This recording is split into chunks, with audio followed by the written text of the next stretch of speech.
जय हिंद।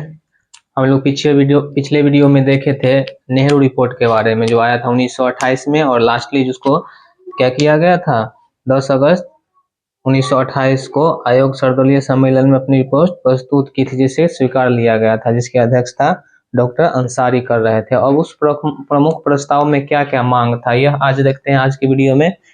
तो आते हैं, था उसका प्रमुख प्रस्ताव नेहरू रिपोर्ट का था भारत सरकार को डोमिनियन स्टेट प्रदान किया जाए। भारत सरकार जो मांग किया था उसमें क्या था, डोमिनियन स्टेट का मांग किया गया था। सभी नागरिकों को मौलिक अधिकार प्रदान किया जाए। फिर उसके बाद था चुनाव आधार संयुक्त मतदाता मंडल हो, जिसमें सही वयस्कों को मताधिकार प्राप्त। उसमें कहा गया था कि चुनाव के लिए सभी वयस्क जो है उसको मताधिकार प्राप्त हो, और न्याय व्यवस्था मजबूती के लिए देश का सर्वोच्च न्यायालय का गठन किया जाए।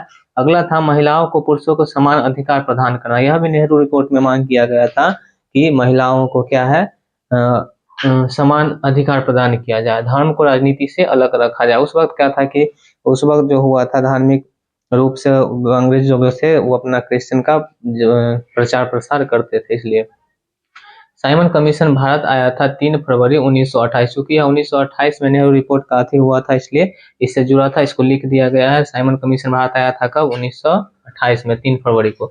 अब उसके बाद अगला है सविनय अवज्ञा आंदोलन। सविनय अवज्ञा आंदोलन क्या था कि यह गांधी जी से जुड़ा हुआ है, जिसमें कि दांडी मार्च आगे देखेंगे। सीधा सा यहाँ समझिए, 12 मार्च 1930 साबरमती से स्टार्ट हुआ था और 5 अप्रैल 1930 को दांडी पहुंचा था, जिसमें सीधे सीधे साबरमती से दांडी तक 358 किलोमीटर था।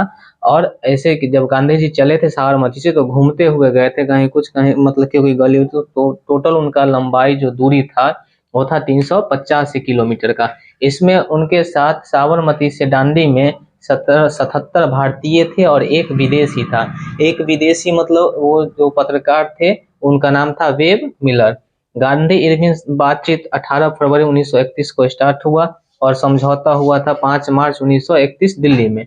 साइमन आयोग की असफलता तथा नेहरू प्रस्ताव अस्वीकार किए जाने के बाद कांग्रेस का वार्षिक अधिवेशन 1929 में लाहौर में हुआ था। पूछा जाता है 1929 का कांग्रेस अधिवेशन कहाँ हुआ था, तो लाहौर में हुआ था। उसका अध्यक्षता कौन कर रहे थे, खुद जवाहरलाल नेहरू जी कर रहे थे। वही में उन्होंने बोला कि अब ये सब नहीं चाहिए, अब हमको पूर्ण स्वराज की मांग का प्रस्ताव वहीं पे दिए थे। कौन दिए थे, जवाहरलाल नेहरू।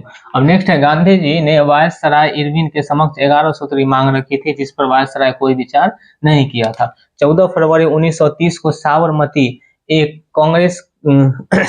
में एक कांग्रेस की बैठक हुई, जिसमें गांधी जी नेतृत्व में सविनय अवज्ञा आंदोलन का निश्चय किया गया था। तो कहाँ से किया गया था, साबरमती में कांग्रेस का जब बैठक हुआ था 14 फरवरी 1930 को, उसी में निश्चय किया गया था। इस अधिवेशन में गांधी जी का एक कथन का कि हमने घुटनों के बल बैठ रोटी की मांग की और वापस मिला क्या, पत्थर।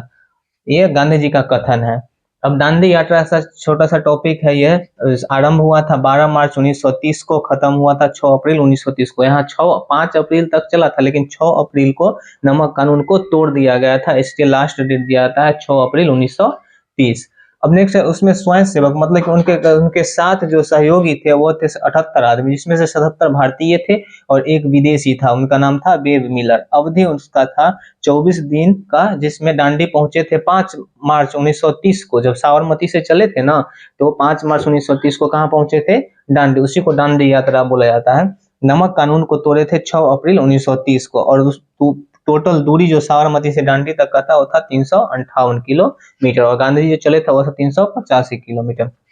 अब दांडी यात्रा से प्रेरित होने वाले अन्य यात्रा, इसको देख करके पूरे भारत में तो क्रांति था ही, ऐसे इसको देख करके वहाँ और कहीं जगहों पे हुआ था। एक था त्रिचनपल्ली से वेदारण्यम, वो किए थे सी राजगोपालाचारी। दूसरा था सिलचर असम से नोआखली बंगाल तक के असम के लोगों द्वारा। और तीसरा कारीकट केरल है से पेन्नौर तक के, जो वायकोम सत्याग्रह के नेता जो थे के कलप्पन और टी के माधवन, वो लोग भी इसी तरह का सत्याग्रह किए थे। अब इसके बाद देखेंगे नेक्स्ट वीडियो में सविनय अवज्ञा आंदोलन के दौरान होने वाली प्रमुख घटनाएं क्या था। तो इसके बाद जो आगे है उसको फिर देखेंगे अगले वीडियो में। धन्यवाद।